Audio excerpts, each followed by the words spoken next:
కృష్ణారెడ్డి గారి ఫోటోలు చూశారంటే ఇక్కడ చూడలేదంట. ఏమంతా దాని జరిగిందయ్యా? మీరు కూడా పెట్టాలి. ఎవరెవరు ఉన్నారు ప్రభుత్వంలో పెద్దోళ్ళు ఎవరు ఉన్నారో వాళ్ళ పక్కన ఫోటోలు పెట్టి వాళ్ళకి చూస్తున్నా బాగా. మీరు అలా పనులు చేయరు, వాళ్ళకి ఈజీగా చేశారు.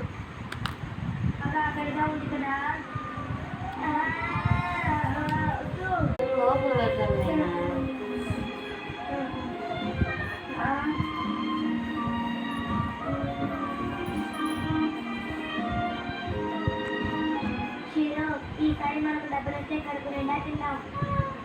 చెప్పు. ఎండాకాలం వచ్చిన తర్వాత ఆలోచిస్తానంటే వీడు అస్సలు మారడు. ఇలా చూడు షించాన్, నేను ఇప్పుడు కొట్టుకు వెళ్ళాలి. నేను తిరిగి వచ్చేటప్పటికి ఇల్లంతా శుభ్రం చేసి శ్రీరామ్